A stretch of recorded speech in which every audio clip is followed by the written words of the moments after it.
म पनि दिन प्रतिदिन गाउँपालिकामा काम लानुको लागि सिफारिस दिने मै पनि हुन्छु महिलामा।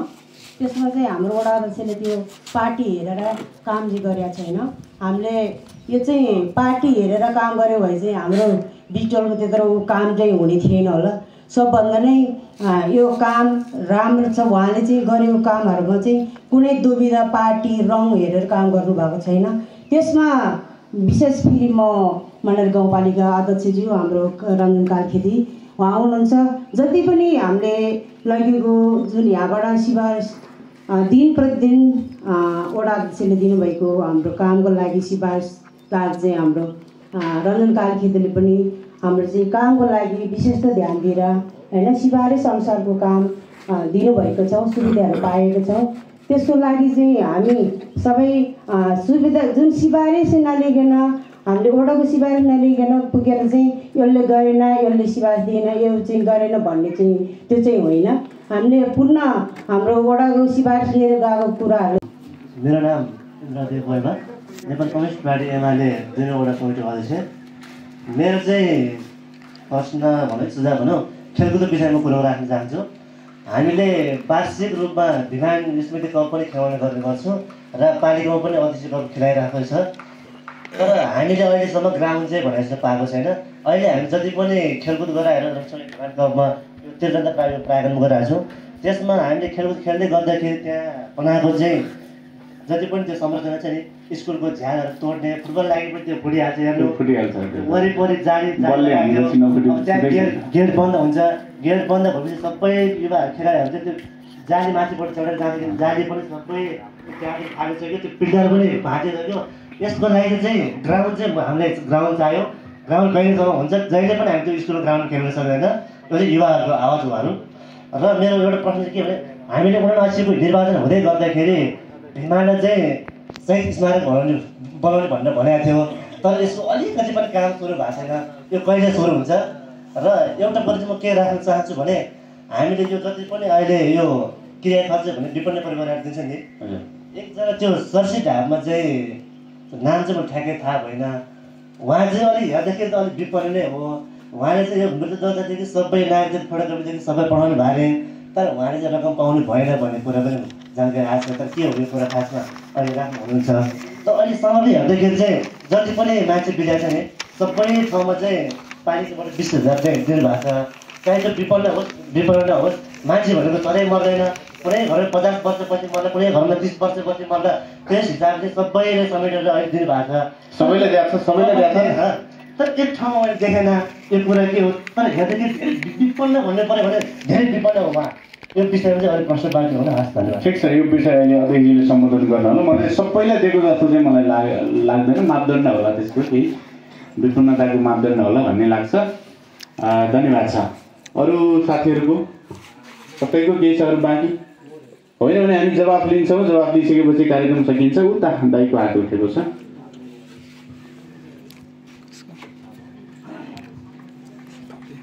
हेलो, नमस्कार सबैजनालाई। मेरो नाम चतुराम मोक्तान, मनाएर 2 चापलमा बस्छु म। मेरो चाहिँ सानो प्रश्न छ के भने बाख्रा पालन गर्ने किसान भुटुक्कै मरेको छ। त्यसको लागि केही राम्रो योजनाहरू राम्रो होइन, केही प्याकेटहरू ल्याउनुहुन्छ कि भन्ने म के भएर भुटुक्कै मऱ्यो भन्नाले भुटुक्कै मऱ्यो भने कस्तो भने अब बाख्रा पालेको त्यसको अब केही मार्केटिङ छैन हेर्नुहोस्, बिक्री हुँदैन। बिक्री त हुन्छ तर एकदमै गाउँपालिकाले केही मतलब के रेट पुग्यो भने जस्तै माउको किलोको यति, जिउँदोको किलो यति होइन, जस्तै खसीको यति भनेर गाउँपालिकाले त्यो एउटा गरिदिनु भयो भने हामी त्यो वडामा त्यो गरिदियो भने हामीले त्यही अनुसारले बेच्न पाउँछ कि होइन। अनि त्यो भयो। अनि एउटा चाहिँ त्यसको लागि के जस्तै दबाई पानी अब कोही बेला किन्न नसक्ने स्थिति छ होइन, औषधिहरू सुईहरू। अनि सानो कुरो चाहिँ के छ भने हाम्रो यो गाउँपालिकाको जेसिबी माग गर्नेको प्रक्रिया कस्तो हो होइन, त्यसको लागि केही सुझाव भन्न चाहन्छु म। जस्तै एउटा खोल्चीमा अहिले पुरै भरेर होइन, त्यहाँ पानी यताउता गइरहेको छ है, यतापट्टि घर छ, यतापट्टि अब पुरा कहाँ त्यस्तो भएन? यो चापालमा मेरो खोल चाहिँ हेर्नुपर्ने। अनि अस्ति यहाँबाट बडाबाट हामीले त्यो चिठी लेखेर पठाएको थियौँ। उहाँले चाहिँ उहाँको हागी भन्नुहुन्छ को होइन, हागी भन्नुहुन्छ, उहाँले पठाउँछ भन्नुभएको थियो। आजसम्म केही पनि छैन होइन। एकचोटि चिठी पठाएको छ उहाँले नै हाम्रो वडा अध्यक्षले नै दिनुभएको थियो। तर त्यसमा कस्तो छ भने बर्खामा पुरै घरमै जान्छ कि त्यो पानी, घरै पुरै पानीले भर्छ त्यो क्या गणेश दाइ। अब त्यो छ, त्यसको प्रक्रिया के हो, कति दिनमा आउँछ त्यो हामीले यो स्पष्ट पारिदिन्छ कि भन्ने आशा गर्छु। हस् धन्यवाद मेरो। ल हस् धन्यवाद। तपाईँको जिज्ञासा वडा अध्यक्षजीले सम्बोधन गर्नुहुन्छ। ल अर्को दाइ उठ्नु भएको छ। धन्यवाद सम्पूर्णलाई। मेरो नाम राजकुमार थिएँ, यसै वडाका श्री सीता माध्यमिक विद्यालयको अध्यक्ष म। मैले थोरै प्रश्न राख्न खोजेँ वडाध्यक्षज्यूलाई। वडाध्यक्षज्यूले गत साल बनाउनु भएको जुन बजेट कार्यक्रमहरूमा शिक्षा, स्वास्थ्य, पूर्वाधार, कृषि विभिन्न कार्यक्रम बनाउने बेलामा एउटा मापदण्ड अनुसार नै बनाउनु भएको होला जस्तो मलाई लाग्छ। तर ती बजेट कार्यान्वयन गर्ने योजना बनाउने क्रममा कहाँ र कसरी कति खर्च भयो, त्यो कहाँ चाहिँ लगानी गर्नुभयो र के को आधारमा बाँडफाँड गर्नुभयो, म थोरै यसलाई चाहिँ प्रश्न पारिदिनु हुन अनुरोध गर्दछु। र फेरि पनि म गाउँपालिका अध्यक्षज्यू पनि हुनुहुन्छ, यहाँ वडा अध्यक्षज्यू पनि हुनुहुन्छ, मैले एउटा कुरा फेरि दोहोऱ्याएर भने, अघि चाहिँ हाम्रो माधवजीले भने जस्तै च्यापलको जुन बाटो छ, डिपिआरको योजना ठुलै छ, त्यो कहिले आइपुग्ने हो? चकरी 1 नम्बरबाट सुरु भन्ने चाहिँ सुनेको छु, लाङडाबाट सुरु भएको पनि देखेको छु। त्यो च्यापलको बिच बाटोमा त्यति ग्यापको बाटोमा चाहिँ कुन वर्ष कुन सालमा कति दिनमा आइपुग्ने हो र बिचमा केही समय चाहिँ ग्याप गरेर त्यसमा अगाडि सार्न मिल्ने कि नमिल्ने, यो कुरा प्रश्न पारिदिनु हुन अनुरोध गर्दै बिदा हुन्छु। हस्त धन्यवाद। राम्रो विषयवस्तुहरू उठाउनु भएको छ। अरू कसैको बाँकी छ भने लिन्छौँ, होइन भने हामी अब गाउँपालिकाको तर्फबाट जवाफ लिन्छौँ। के छ, सबैको सकिएको हो? ल यहाँहरू सबैजनालाई धेरै धेरै धन्यवाद। विषयमा छलफल गर्दै गर्दा अडाज्यूहरूले पनि मैले त्यहीँको मान्छेहरूसँग छलफल गर्दा उहाँहरू स्थानान्तरण गर्नै खोज्नु, अलि राम्रो जग्गा चाहिन्छ भन्नुहुन्छ, राम्रो जग्गै छैन। मैले यो च्यापलमा छ अडाज्यू भन्ने हेऱ्यो, त्यहाँ चाहिँ अलिकति ग्रेभल भएको ठाउँ, अलि असुरक्षित ठाउँ जस्तो लाग्यो। त्यसकारण अहिलेको बजेट योजना माग गर्दै गर्दा प्रदेश सरकार र सङ्घीय सरकारसँग हामीले तटबन्धन माग्न सक्यौँ र यसलाई बजेट पार्न सक्यौँ र यो ठाउँलाई सुरक्षित बनाउन सक्यौँ भने भिमानको चाहिँ बसोबास गर्ने घरधुरीहरूलाई यहाँ स्थानान्तरण गर्नुको लागि पहल गर्ने कुरा म तपाईँलाई जानकारी गराउन चाहन्छु। र राजेन्द्र भट्टराई सरसँग असन्तुष्ट भन्ने कुराहरू गर्नुभयो, म तपाईँलाई यसमा चाहिँ अलिकति तपाईँहरू पनि सजग हुनुपर्छ। मैले स्पष्ट यहाँ हाम्रो पालिकाको कर्मचारीज्यूहरू हुन्छ, शाखा प्रमुखहरू, उहाँलाई मैले के भनेको छु नि, हाम्रो पालिका हिजो सबभन्दा देशको सबभन्दा धेरै बेरोजी पर्ने पालिका, तर म आएपछि अस्ति मकवानपुर जिल्ला देशको त प्रथम हुन सकेन, तर मकवानपुरको पहिलो गाउँपालिका चाहिँ बन्यो बेरोजी कम पर्ने, सबभन्दा कम बेरोजी परे, सुशासन कायम गरेको चाहिँ मकवानपुर जिल्लाभरि मनरी गाउँपालिका पर्यो। त्यसकारण म तपाईँलाई दुःख पाउनुहुन्छ होला, बिल भरपाई यिनीहरू चाहिँ डकुमेन्टहरू तपाईँले पूर्ण रूपमा पुर्याएको कुरा तपाईँले भन्नुहोस्। त्यति गर्दा पनि तपाईँको भुक्तानीको समस्या आयो भने तपाईँको कर्मचारीसँग धेरैचोटि धाउनुभन्दा म कहाँ एकचोटि धाउनुहोस्, त्यसको जवाफ हामी दिन सक्छौँ। तर डकुमेन्ट चाहिँ तपाईँले पनि पुर्याउनुपर्छ, पालिकाले खोजेको, म तपाईँलाई त्यसरी भन्छु। अर्को चन्द्रबहादुर स्याङ्गोले चतरी लामटार सडक खण्ड ढिला भयो भन्नुहुन्छ। यो चाहिँ ढिला भएको भनेको चाहिँ हामीले यो ठेक्का खुलाउँछौँ, ठेक्काको म्याद 1 आर्थिक वर्षमा चाहिँ असार मसानसम्म भन्छौँ, काम सुरु भइरहेको छ। अहिले चकरीबाट बाटो र लाइनदारबाट दुईतिरबाट काम गरिरहनु भएको छ ठेकेदारले, यसको म्याद असार मसानसम्म हुन्छ। यसको 2 करोड 50 लाखको ठेक्का हो। यो काम हामी चाहिँ सम्पन्न गर्छौँ, यो असारभित्र सम्पन्न गर्छौँ। यो चाहिँ अर्थतन्त्र के हो, वस्तु के हो भन्ने कुरा चाहिँ मलाई थाहा छैन। यो अर्थतन्त्र भने हाम्रो पालिकाको बजेट हो। यो बजेट चाहिँ हामीले 93 करोडको बजेट बनाउँछौँ होइन, त्यसमा चालु खर्च र चाहिँ यो पुँजीगत खर्च भनेर छुट्याएको छु। त्यसकारण यो वस्तु के हो भने चाहिँ अब यो विकास के हो भन्ने खोज्नुभयो होला। अब त्यो बजेटको सीमाभित्र गएर हामी विकास गर्छौँ। यो कुरा मैले अलि धेरै राम्रोसँग बुझिनँ, मैले तपाईँलाई यति मात्रै बुझाउन सकेँ।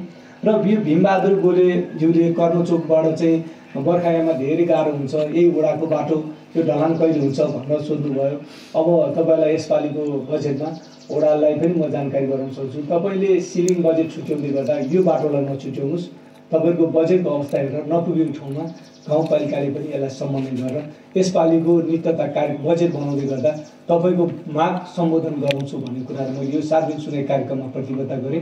ओडाज्यूलाई पनि जानकारी गराएँ। विष्णु कुमार जिम्माज्यूले भन्नुभयो कृषिमा बिउ कुमारी जिम्माज्यूले राख्नुभयो, महिला हुनुहुन्छ, कृषिमा बिउ पुँजी अनुदान दिनुपर्ने भन्नुभयो। तपाईँले यो कृषि शाखामा आएर माग गर्नुहोस्, बजेट हुन्छ, तपाईँले कस्तो किसिमको बाली लगाउनु लाग्नुभएको हो त्यसको लागि अनुदान दिने कुरा पनि म तपाईँलाई जानकारी गराउँछु। माग भएर आएको ठाउँमा हामीले दिएका छौँ। मनरीको वडा नम्बर 9 मा ज्यामिरेमा आज हामीले धेरै सिमीको बिउ बाँड्यौँ अनुदानमा, 50% अनुदानमा। आज उहाँहरू धेरै चाहिँ सिमी खेती गरिरहनु भएको छ। हामीले अदुवा खेतीमा अनुदान दिइरहेका छौँ, अदुवा लगाइरहनु भएको छ। तपाईँको माटो र भूगोलले कस्तो किसिमको बाली लगाउनुहुन्छ, पालिकामा आउनुहोस्, कृषि शाखामा आउनुहोस्, त्यो बजेट छुट्याएर तपाईँलाई अनुदान दिने व्यवस्था गर्छु। तर तपाईँहरूबाट माग आउनु पर्यो, तपाईँहरू कस्तो किसिमको बाली लगाउन खोज्दै हुनुहुन्छ। ओडामा तपाईँहरू बसेर छलफल गरेर ओडाबाट सिफारिस लिएर आएर हामी यो 2 नम्बर ओडामा यो ठाउँमा यो बाली चाहिँ हामी लगाउँछौँ, यसले गर्दा चाहिँ हामीलाई चाहिँ अनुदान दिनुहोस् भन्दा आउनुहोस्। यो कुरामा म तपाईँलाई अरू विकासका बजेट छुट्याएर भने पनि तपाईँलाई यो बिउमा अनुदान दिने कुरामा म तपाईँलाई प्रतिबद्ध गराउँछु। त्यसकारण इन्द्रदेव वाइवाले भन्नुभयो फुटबल ग्राउन्ड बनाउने छैन, फुटबल खेल्ने छैन भन्नुभयो। फुटबल खेल्ने ग्राउन्डको लागि चाहिँ युवाहरूलाई अलिकति अहिले खेलसँग जोडेर मनरी गाउँपालिकाले एउटा खेलकुद महोत्सवै चाहिँ लगाएको छ। त्यसकारण यो फुटबल ग्राउन्ड अरू खेल्ने ग्राउन्ड बनाउनुको लागि चाहिँ यो ओडाज्यूले पनि समन्वय गरेर एकचोटि यहाँ निकुञ्जले रोक्दा पनि मैले गाउँपालिकाको जेसिबी लगाएर त्यो च्यापलनेर होइन दाजु, यहाँनिर मैले एउटा ग्राउन्ड बनाउनलाई जेसिबी कति घन्टा लगाएको, अलिक धेरै टाइमै लगाएर मैले ग्राउन्ड बनाएको थिएँ। अब आउने बजेटमा पनि ती ग्राउन्डहरूलाई स्तरीकरण गर्नु, ग्राउन्ड बनाउने कुरामा चाहिँ लाग्नेछु भन्ने कुरा गर्छु। यो क्रिया खर्च पाएन इन्द्रदेव वाइवाले भन्नुभयो। यो क्रिया खर्च चाहिँ अहिले मैले ओडाज्यूलाई सोधेँ, म चाहिँ के भन्छु भने गरिब विपन्न वर्गको घरमा जनप्रतिनिधि भएपछि दुःखमा पुग्नुपर्छ। हामीहरू यो अब मान्छे बितेको कुराहरू, दुःखद घटना कुराहरू सबै घरमा हिजोको दिनमा हामीलाई खबर पाएन, त्यो सम्भव पनि थिएन। तर अब हाम्रो गाउँपालिकाले अलिक गरिब विपन्न वर्गको परिवारमा 20,000 रुपियाँ र फ्रेम सहितको हामी गाउँपालिकामा जनप्रतिनिधिहरू पुग्न थालेपछि चाहिँ उहाँहरूले हामीलाई खबर गर्नुहुन्छ, हाम्रो ओडामा खबर गर्नुहुन्छ। ओडाले मृत्यु दर्ता प्रमाणपत्र, मृत्यु दर्ता सहित लिएर त्यो घरमा हामी जान थालेका छौँ 20,000 र हार्दिक श्रद्धाञ्जली फ्रेम लिएर। त्यसकारण त्यो नपुगेको छ भने कस्तो खबर पाएको ठाउँमा हामी पुग्छौँ नै। ओडाज्यूले हामीलाई पालिकामा टिपाउनुहुन्छ, पालिकाबाट हामी त्यो बजेट लिएर हामी पुग्छौँ। तर मैले अघि सोधेको थिएँ यो गत वर्षको उसले हामीले बजेट बनाउनुभन्दा अगाडिको यो घटनाले हामीले सुनेपछि हामीले त्यो यस आर्थिक वर्ष 2081-82 को लागि मात्र बजेट छुट्याएको छौँ। 81 असारबाट साउनबाट यो दुःखद परेको घरमा मात्रै हामी यो बजेट पुर्याउँछौँ। त्योभन्दा अगाडिको लागि हामीले चाहिँ यो पैसाहरू बजेट छुट्टिएको छैन, त्यस कारण हामी दिन सक्दैनौँ। त्यस कारण यो कुराहरू म तपाईँलाई जानकारी गराउन चाहन्छु। यो चतुराम मुक्तानज्यूले भन्नुभयो बाख्रा पाल्ने किसानको समस्या छ, यो एउटा चाहिँ आधार मूल्य तय गर्नु पर्यो भन्ने कुराहरू गर्नुभयो। यसको लागि हामी छलफल गर्छौँ, कतिको सम्भव छ, सम्भव हुने कुराहरू हामी पशु शाखाको व्यवस्थापन हुन्छ, यसलाई पनि अलिकति समस्याकै कुराहरू हुन्छ। हामीले त्यो आधार मूल्यहरू तोक्ने कुरामा पोसिबल छ कि छैन, यी कुराहरू हामी पालिकामा छलफल गराएर शाखासँग छलफल गराएर हामी गर्छौँ। यो जेसिबी माग गर्ने प्रक्रिया के हो भन्नुभयो, तपाईँले इस्टिमेट गराउनुपर्छ जेसिबी कहाँ लगाउने भनेर त्यतिकै हामी पठाउँछौँ। किनभने अस्ति यहाँ धेरै विपक्षीहरू छ, अघि एकजनाले भन्नुभयो धेरै चुनौती पनि छ पपुलरसँगै भन्नुभयो। हामीले अब यो जेसिबीहरू हामी यति गाउँहरूमा पठाइरहेको छौँ, विकास निर्माण भइरहेछ, शान्ति र समस्याहरू भइरहेछ। अब केही मान्छेहरू राम्रो काम गर्दा पनि अब त्यो उनलाई सन्तुष्टि गर्न सक्दैन, अनि उहाँहरू अख्तियार जानुहुन्छ। गाउँपालिकाको अध्यक्षले आफ्नो व्यक्तिगत काममा जेसिबी प्रयोग गरेर भ्रष्टाचार गर्यो भनेर अख्तियारमा आउनुहुन्छ। अनि अख्तियारमा हामीले जवाफ पल्टाउँदा चाहिँ हामीले इस्टिमेट गरेको पत्रसहित पठाउनुपर्छ। मौखिक रूपमा हामीले कसैले ओडाज्यूले मैले या कुनै कर्मचारी शाखाबाट चाहिँ जेसिबी त्यहाँ पठाइदिनु भन्दा जाँदैन, किनभने हामी पनि जवाब दिनुपर्ने ठाउँ हुन्छ। उजुर कसैले अख्तियारबाट छानबिन गर्दा आउँदै गर्दाखेरि हामीले 2 नम्बर वडाको च्यापलमा यति घन्टाको लागि जेसिबी पठाएको भनेर इस्टिमेटसहित आयो भने हामी त्यही जवाब अख्तियारलाई पठाउँछौँ। त्यस कारण हामीले जेसिबी पठाउँदै गर्दा जम्मा एउटा जेसिबी छ, 9वटा वडा छ, त्यो वडामा सुरुमा कसको इस्टिमेट भएर माग आएको छ उसको जान्छ, त्यसपछि दोस्रोको जान्छ। त्यसरी हामीले सेड्युल मिलाएर हामीले पठाउने गरेको छौँ। तपाईँको कति नम्बरमा पर्छ पालिकामा म हेरेर नभए तपाईँले आफै पनि आएर जानकारी गराउनु चाहिँ गर्छु। र यो चकरी अर्को राजकुमार थिङले भन्नुभयो चकरी लाइनटार सडक खण्ड यो कहिले बन्छ भन्नुभयो। म तपाईँलाई अहिले हाम्रो यो गौरवको योजनाभित्र पालिकाको एउटा पर्छ, यो 5वटा पुल मनरी गाउँपालिका आफ्नै आय स्रोतमा बनाएको छ। 5वटा पुलको 28 करोड त म आएपछि मात्रै भुक्तानी गरेको। पहिला अध्यक्षज्यूले ठेक्का लाउनु भयो, आफै मनरी पालिकाको आय स्रोतबाट, त्यो आवश्यकता पनि थियो त्यहाँको जनताको लागि। तर बेवार चाहिँ मैले 28 करोड रुपियाँ मैले भुक्तानी लगभग अब यसपालिको बजेटले सिद्धिन्छ पुलको भुक्तानी। अब हाम्रो मनरी गाउँपालिकाले सङ्घ प्रदेशबाट आएको बजेटमा थप गरेर मैले वडाजीहरूलाई नि मैले भनेको छु कार्यपालिकामा, अब म तपाईँको सिलिङ बजेटबाट यो 1, 2, 3, 4 नम्बर वडासम्म छुन्छ, यो 4 वडाको सिलिङ बजेटबाट केही प्रतिशत घटाएर यो चकरी लामटार सडक खण्डमा हाल्छु र मनरी गाउँपालिकाले त्यसलाई राम्रै खालको बजेट हालेर मेरो कार्यकालभरि मैले तपाईँलाई धेरै ठाउँमा भन्ने गरेको छु, सङ्घमा प्रदेशमा पनि माग गरेको छु, समपूरक बजेटमा पनि माग 1 नम्बर राखेर माग गरेको छु, वडाको सिलिङ बजेट पनि कटौती गरेर चकरी लामटार सडक खण्डमा हाल्छु भनेको छु र गाउँपालिकाले पनि यसलाई विशेष चाहिँ उमा राखेर यो चकरी लामटार सडक खण्डमा यो 2वटा बजेट अझ बाँकी छ, यो 2टा बजेट सिद्धिँदै गर्दाखेरि यो चकरी लामटार सडक खण्ड पनि क्लियर गराएर सिद्ध्याउने कुरामा म लागेको छु। त्यसमा म तपाईँलाई जानकारी गराउँदै आज मैले कति तपाईँलाई चित्त बुझाउन सकेँ, चित्त बुझाउन नसकेँ भने फेरि पनि तपाईँहरूसँग भेटघाट हुँदा मलाई यो सार्वजनिक कार्यक्रममा मात्रै म जवाब दिँदिनँ, म तपाईँहरू पालिकामा आउनुहोस् त्यहाँ पनि जवाब दिनुपर्छ, बाटोमा हिँडेर हुन्छु तपाईँले आएर सोध्नुहोस् यो के भयो भनेर सोध्नुहोस्, त्यसको पनि जवाब दिनुपर्छ। त्यही भएर त तपाईँहरूको लागि यो स्थानीय सरकार घर दैलोको सरकार भने त्यही हो, तपाईँहरूको घरमा आउँदै गर्दा तपाईँले समस्या राख्नु पर्यो। आज म त्यो 20,000 रुपियाँको एउटा क्रिया पुँजीलाई गएर खर्च दिनु जाँदै गर्दाखेरि बाटामा म त्यहाँ धेरै मान्छेहरूसँग भेट्छु, त्यहाँ खालि दुःख कुरा मात्रै होइन समस्या कुराहरू पनि निस्किन्छ, त्यो समस्याको लागि पनि समाधान गर्न पनि हामी त्यो ठाउँमा हामी तपाईँहरूको कुराहरू सुन्ने गरेका छौँ र कार्यान्वयन गराउँछौँ। र अघि नै एउटा मैले छुट्याएको कुरो चाहिँ यो 20,000 रुपियाँ यो गरिब विपन्न वर्गलाई मात्रै हो कि सबैलाई हो भन्नुभयो, यो वास्तवमा भन्यो भने हेर्नुहोस् सम्पन्न वर्गको मान्छेहरूले अलिक हुने खाने मान्छेहरूले यस्तो अनुदानहरू लिन पनि हुँदैन।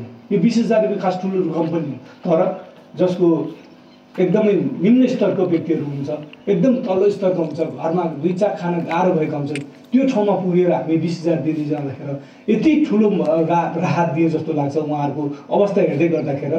त्यस कारण यो उहाँहरूको लागि छुट्याएको, तर वडाबाट सिफारिस आउँछ, यो वडामा एउटा व्यक्ति कुनै एउटा रामबहादुर भन्नेको नाम आउँछ, उहाँ चाहिँ विपन्न वर्गको नाम भनेर सिफारिस भएर आउँछ, त्यसपछि पालिकाले त्यहाँबाट चाहिँ 20,000 रुपियाँ लिएर फ्रेम लिएर उहाँहरूको घरमा जान्छ।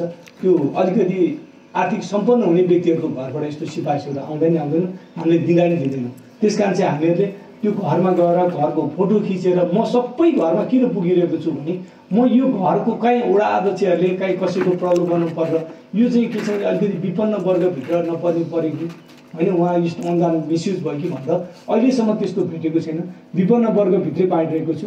त्यस कारण म यो हुने खाने अलिकति सम्पन्न व्यक्तिहरूलाई चाहिँ यो बजेट होइन, गरिब विपन्न वर्गको लागि बजेट हो भन्ने कुराहरू पनि जानकारी गराउँदै आगामी दिनहरूमा अझ यो ठाउँमा आज यहाँ शाखागत पालिकाको प्रमुखहरू मैले बोलाएको थिएँ, यहाँ आज शिक्षाको कुरा उठ्नु पर्थ्यो, आज यहाँ स्वास्थ्यको कुरा उठ्थ्यो, आज यो वडामा कति विपन्न वर्गहरू छन्, कतिलाई आज स्वास्थ्य बिमा गर्नु भन्ने कुरा थाहा छैन। पालिकाले आज 200 घरधुरीलाई आज 200 घरधुरीलाई यो वडामा बजेट छुट्याएको छ, तर 200 घरधुरी कस्तो व्यक्तिको परेको छ, आज तपाईँहरूबाट त्यस्तो कुराहरू आउनु पर्थ्यो।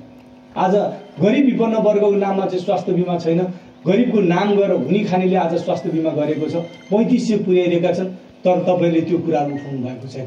गरिब विपन्नको नाममा धनीहरूले त्यस्ता कुराहरू लुटिरहेका छन्, त्यो आवाज तपाईँले उठाउनु पर्थ्यो। नाम तोक्नुहोस् न तपाईँहरू, हामी काटिदिन्छौँ त्यस्तो मान्छेहरूको नाम र गरिब विपन्न वर्गलाई हामी गर्छौँ। कुनै पार्टी जात धर्म लिङ्ग पालिकाले हेर्दैन, तर जो आर्थिक अभाव छ, समस्या छ, जो विपन्न वर्गभित्र छ उहाँहरूलाई पालिकाले जुन क्षेत्रमा शीर्षकमा बजेट छुट्याएको छ त्यो अनुसार हामी कार्यान्वयन गराउँछौँ। त्यसकारण म तपाईँलाई यति मात्रै होइन, हामीले छात्रवृत्ति पुगाइरहेको छौँ, +2सम्म पढाएको छौँ, ब्याचलरमा पनि तपाईँहरूको कोही व्यक्तिहरू पढ्न सकेका छैन भने ल्याउनुहोस् हामी पढाउँछौँ भन्नेका छौँ, तर तपाईँहरूको यहाँ गरिब विपन्नको नाममा आएको बजेटहरू हुने खानेहरूले चाहिँ हामी पनि गरिब हो, हाम्रो घरानी केही छैन भनेर दुःख पाएर चाहिँ आउने गरेको छ। मैले तपाईँलाई एउटा उदाहरण सुनाउन चाहन्छु।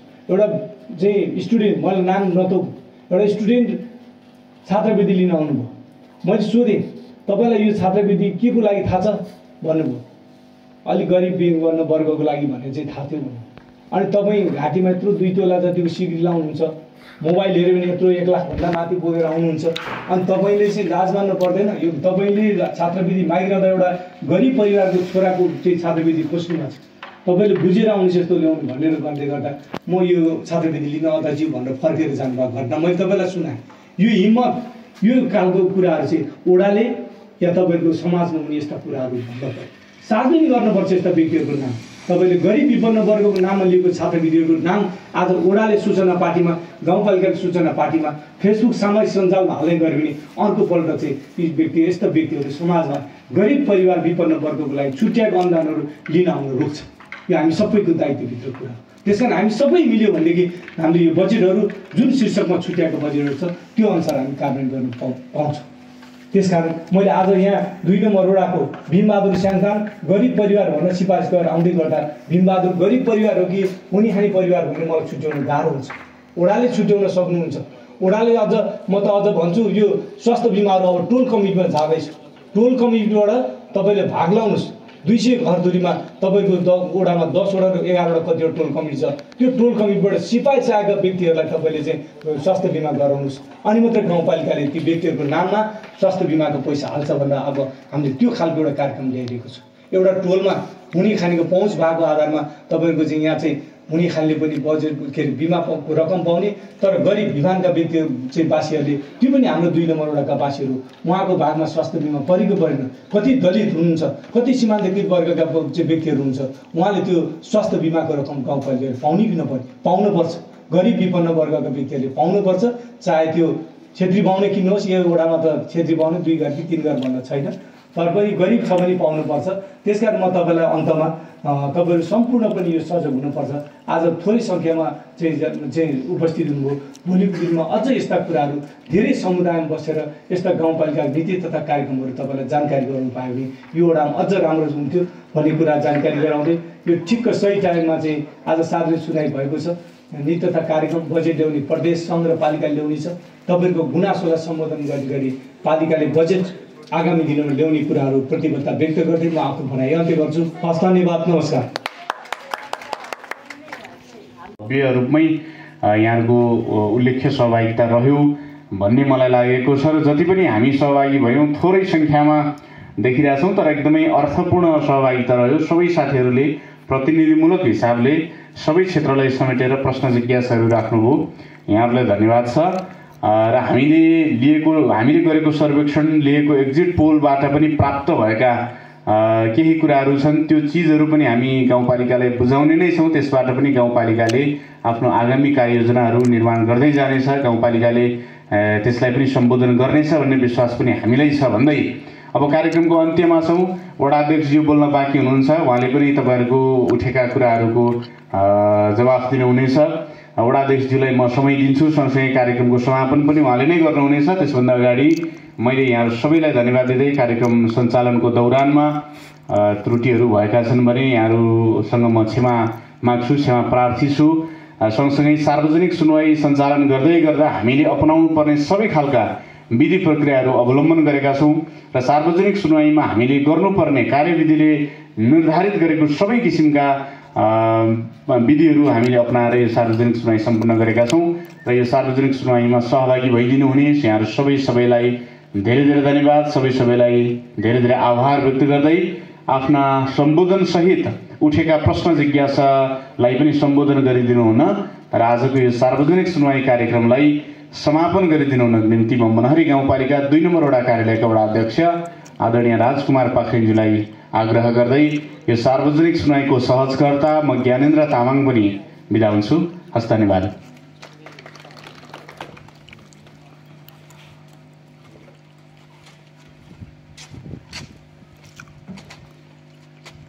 धन्यवाद। यस सार्वजनिक सुनाई कार्यक्रमका सञ्चालक ज्ञानेन्द्रजी, यसै कार्यक्रमका प्रमुख अतिथि मनहरी गाउँपालिकाका अध्यक्ष आदरणीय रञ्जन कालीखेतीज्यू, यसै कार्यक्रममा उपस्थित हुनुभएका सम्पूर्ण शाखाका प्रमुखज्यूहरू, प्रतिनिधिज्यूहरू र यहाँ उपस्थित सम्पूर्ण आम जनसमुदायहरू, विभिन्न सङ्घ संस्थाका प्रतिनिधिज्यूहरू, सरकारवालाहरूमा म मनहरी गाउँपालिका वडा नम्बर 2 को वडा अध्यक्ष तर्फबाट सम्पूर्णलाई नमस्कार लस्सो भन्न चाहन्छु। विशेषतः यो सार्वजनिक सुनाइ कार्यक्रम गरिराख्दाखेरि मैले यसको जानकारी 2 दिन अगाडिदेखि नै विशेष गरी सम्पूर्ण मनरी गाउँपालिका वडा नम्बर 2 को 5वटा टोल विकासलाई मिनिमम 15 जना अनिवार्य उपस्थित भनेर चाहिँ मैले जानकारी गराएको थियो। तर त्यो अनुरूप यहाँ उपस्थित हुन सकेन। विशेष त यो टोल विकास संस्थाका जिम्मेवारी साथीहरूले पनि अलिकति भूमिका खेल्नुपर्ने हो कि भन्ने मैले महसुस गरेको छ। पक्कै पनि हामी जनप्रतिनिधि भएर आइसकेपछि अघि विभिन्न शीर्षकमा अध्यक्षज्यूले विशेष त जानकारी गरिसक्नु भएको छ, यहाँहरू प्रष्ट भइसकेको छ भन्ने मलाई लाग्छ। र केही छुटफुट कुराहरूलाई म यहाँ राख्न चाहन्छु। पक्कै पनि हामी जनप्रतिनिधि भएर आइसकेपछि यो मनरी गाउँपालिका वडा नम्बर 2 यो मनरी पालिकाको 9 वडा मध्ये पनि दुर्गम वडा भन्न सकिन्छ र यसमा धेरै समस्याहरू छन्। यो भौगोलिक हिसाबले पनि अलिकति गाह्रो छ काम गर्नको सवालमा।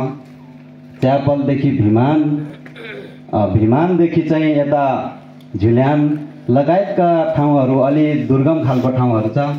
त्यसले गर्दा पनि यहाँका सम्पूर्ण उपभोक्ता जीवहरूले सोचे अनुरूपको काम हामीले गर्न सकिराखेको छैन। तर पक्कै पनि फेरि काम चाहिँ केही नभएको भन्ने चाहिँ होइन, फेरि हामी निरन्तरता अगाडि बढिराखेको छौँ। हामीले यहाँको विभिन्न समस्याहरूलाई पहिचान गरेर त्यो समस्यालाई हामी कसरी समाधान गर्न सक्छ भनेर हामीले त्यसलाई 1 नम्बर 2 नम्बर गरेर कार्यक्रमहरू अगाडि बढाएको छौँ। र विशेष गरी अहिले मैले पहिलो प्राथमिकता मनरी गाउँपालिका वडा नम्बर 2 लाई चाहिँ सडक सञ्जालमै पहिलो प्राथमिकता राख्नुपर्छ भनेर मैले सडक सञ्जाललाई नै विशेष जोड दिइराखेको छ। त्यही अनुरूप हामीले मोटामोटी अहिलेसम्मको मनरी गाउँपालिका वडा नम्बर 2 को सडक सञ्जाललाई चाहिँ पक्की बनाउने कार्यक्रम मोटामोटी 65 देखि 70% कामहरू चाहिँ मूल बाटोहरू चाहिँ पक्की हुन गर्न सफल भएका छौँ। र त्यो सँगसँगै अरू विभिन्न जिज्ञासाहरू आउन सक्छ र हामी एउटा दलबाट प्रतिस्पर्धा भएको कारणले गर्दा पनि यो राजनीतिक दलको कुराहरू आउन सक्छ होला। र समग्र मनरी गाउँपालिका वडा नम्बर 2 को समग्र आम जनसमुदायले सोचे अनुरूपको काम अहिलेसम्म यो वडा कार्यालय मार्फत हामीले प्रदान गरिराखेको छु भन्ने विश्वस्त पनि भएको छु। र आगामी दिनहरूमा पनि यस्ता कार्यक्रम गर्दै समग्र यो मनरी 2 को विभिन्न टोलहरूमा पुगेर हामीले कार्यक्रम गरिराखेको छ। जस्तै हामी आर्थिक वर्षको बजेटिङ गर्ने क्रममा पनि हामी 5वटा टोल विकासमा गएर टोल विकासकै योजना अनुरूप हामी अगाडि बढेको छौँ। सबै कार्यक्रमहरू त्यो कार्यक्रमहरूलाई हामीले अगाडि बढाउँदै गर्दा त्यहाँको समस्याहरूलाई पनि हामीले फेरि बिस्तारै समाधान गर्दै अगाडि बढिराखेको छ। विशेष त यहाँ धेरै प्रश्नहरूको जवाब अध्यक्षज्यू मार्फत आइसकेको छ। मैले 2-3 मात्रै यहाँ छुटेको प्रश्नको जवाब राख्न चाहे। विशेष त भिमानको बस्तीलाई कसरी स्थानान्तरण गर्ने भन्ने कुरामा भिमानको बस्तीमै गएर मैले छलफल अन्तर्क्रिया गरिसकेको छ 2-3 पटक। र त्यहाँको मागहरू हामीले यता च्यापल साइडमा ल्याएर राख्ने कि भन्ने पनि हामीले विशेष पहल गरिराखेको छु मैले। तर उहाँहरू चाहिँ अलिकति अघि अध्यक्षज्यूले पनि भनिसक्नु भएको छ, त्यहाँ चाहिँ अलि ढुङ्गा धेरै भएको, त्यहाँ चाहिँ हामी नजाने भन्ने खालको उहाँको कुराले गर्दा यो रोकिराखेको छ। र मैले चाहिँ के विचार गरेँ भने यदि त्यहाँ उहाँहरू नजाने हो भने अन्त वडा स्थानान्तरण गर्न मिल्छ कि मिल्दैन, अन्त वडा स्थानान्तरण गर्ने ठाउँ भए अन्त वडा स्थानान्तरण गरेर पनि त्यो प्रक्रियालाई अगाडि बढाउन सक्छ कि भन्ने मैले सोच बनाएको छ। योभन्दा अघिल्लो भेटमा मैले अध्यक्षज्यूसँग पनि कुरा गरेँ र त्यसलाई प्रक्रियागत ढङ्गले हामीले अगाडि पनि बढाइराखेका छौँ। र त्यो सँगसँगै हामी पछाडि परेको बस्तीसम्मै पुगेर हामीले कार्यक्रम गर्नुपर्छ भन्ने सवालमा चाहिँ मैले गत वर्ष मात्रै यो राष्ट्रिय निर्गुञ्जको चाहिँ एउटा आधार क्षेत्रको सिमानामा परेको गाउँ हुँदा पनि त्यहाँ चाहिँ आरक्षसँग हामीले विभिन्न कोर्टले लडभिड गरेर त्यहाँ कच्ची बाटोसम्म बनाउने काम गरेका छौँ। र यही वर्ष हामीले 4 लाख रुपियाँ बजेट विनियोजित गरेर त्यो अहिले पनि पानी निस्किने ठाउँमा चाहिँ हामीले त्यो एउटा 40,000 लिटर बराबरको ट्याङ्की बनाएर लगभग 20 मिनटको बाटोमा गएर खानेपानी ल्याएर खाने एउटा वातावरण बनेको छ। त्यो वातावरण बनेको छ। मैले अस्ति भर्खर फोन गरेको, अहिले त्यहाँ पानी हालेर हामी त मजासँग नआएर पानी राम्रोसँग चाहिँ प्राप्त भएको छ भन्ने कुरा चाहिँ आएको छ। र त्यो सँगसँगै यो अघि हाम्रो राजकुमारजी सीतामाविका वीर सदस्यज्यूले पनि राख्नुभयो, शिक्षा स्वास्थ्यमा चाहिँ कार्यक्रम कुन हिसाबले बजेटिङ गर्नुभयो भन्ने कुरा भयो। हामीले विशेष त ओडाले शिक्षा स्वास्थ्य भनेर त्यस्तो बजेटिङ बनाएको छैन। हाम्रो सिलिङ बजेट हो। हाम्रो डाइरेक्ट चाहिँ टोलबाट आएर छनौट भएर आएको बजेटहरूलाई हामी कार्यान्वयन गर्छौँ। शिक्षा स्वास्थ्य कृषि भनेर चाहिँ पालिका मार्फत नै सञ्चालन हुने भएको कारणले गर्दा त्यसलाई चाहिँ हामीले ओडाले त्यसरी बजेटिङ गरेको छैन।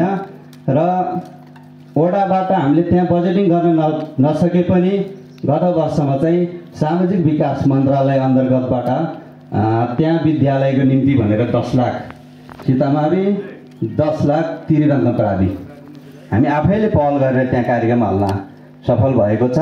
र एउटा कुरा अलिकति विवादित जस्तो, गत वर्षको यो जुन बिलोको पैसा, यो सम्पूरक बजेटको काम सम्पन्न भइसकेपछि गत वर्षको बिलोको पैसा चाहिँ अध्यक्षज्यू स्वयं आफै उपस्थित हुनु भएर यो तल्लोपट्टि 30 लाख पैसा हाल्ने भन्ने जुन कुरा छलफल भयो र त्यो छलफल भइसकेपछि यहाँबाट हामीले माग सिफारिस सबै बनाएर पठायौँ र कार्यपालिकाको मिटिङ बस्दै गर्दा 9 वडाका वडाध्यक्षज्यूहरू, कार्यपालिकाको सदस्यज्यूहरू सबैजनाले चाहिँ बिलोको पैसा चाहिँ आले गर्नुपर्छ, अब प्रत्येक वडामा नहाल्ने भनिसकेपछि त्यो बजेट पर्न सकेन। र त्यो बजेट नपरेपछि चाहिँ एउटा आरोप, एउटा आक्षेप चाहिँ मप्रति, त्यो बजेट चाहिँ 1 नम्बरमा पठायो, 2 नम्बरको वडा अध्यक्षले सम्बोधन नगरेर भन्ने जुन खालको एउटा भ्रम सिर्जना भएको छ, त्यो कुरामा अघि अध्यक्षज्यूले पनि बोल्नुहुन्छ होला भन्ने मलाई आशा लागेको थियो, तर अध्यक्षज्यूले राख्नु भएन। त्यो कुरा चाहिँ बिल्कुल होइन। कार्यपालिकाबाट पास नभइसकेपछि सबै वडाको बिलोको पैसाहरू आले भइसकेपछि त्यो कार्यक्रम नआएको हो। यो कुरामा चाहिँ यहाँहरूलाई म विश्वस्त बनाउन चाहन्छु र आगामी दिनहरूमा पक्कै पनि मनरीको 2 नम्बर वडामा विकास निर्माणको कामहरू धेरै छन्, अरू वडाको तुलनामा यहाँ धेरै बाँकी छन्। तपनि हामीले, मैले अघि पनि भने, हामी प्रत्येक कार्यक्रमलाई प्राथमिकताको आधारमा अगाडि बढाइराखेको छ। जस्तै अहिले अध्यक्ष उपाध्यक्ष कोष 35 लाख म आफैले कलेक्सन गरेर दुवैतिरको साथीहरूसँग समन्वय गरेर एक ठाउँमा बाटो बनाउन सफल भएको छ। जसरी च्यापलको यो मूल बाटो हुँदै चाहिँ भुन्द्रुङ टाढी उता ठाडाखोला दोभानसम्म जाने बाटो क्लियर भएको छ सेले पालेर। त्यसको निम्ति अध्यक्ष र उपाध्यक्षज्यूलाई म यो कार्यक्रम मार्फतै विशेष धन्यवाद दिन चाहन्छु। वास्तवमा त्यो बाटो अघि शान्ति दिदीले पनि भन्नुभयो, त्यो बाटो मैले त्यसरी रङ हेरेको भए मैले सायद त्यो पहल गर्ने थिएन होला जस्तो लाग्छ मलाई। पक्कै पनि त्यो बाटो आजको यस कार्यक्रमलाई विशेष गरी समन्वय गरिदिनु हुने काशी सरलाई विशेष धन्यवाद दिँदै यहाँ उपस्थित सम्पूर्ण अध्यक्षज्यू, विभिन्न शाखाका प्रमुख प्रतिनिधिज्यूहरू, यहाँ उपस्थित सम्पूर्ण बुद्धिजीवी सङ्घ संस्थाको प्रतिनिधिज्यूहरू, टोल विकासका अध्यक्षज्यूहरू, सम्पूर्ण उपस्थितलाई चाहिँ विशेष धन्यवाद दिँदै आजको कार्यक्रम यही समापन भएको घोषणा गर्दै बिदा हुन्छ। हस्त, नमस्ते।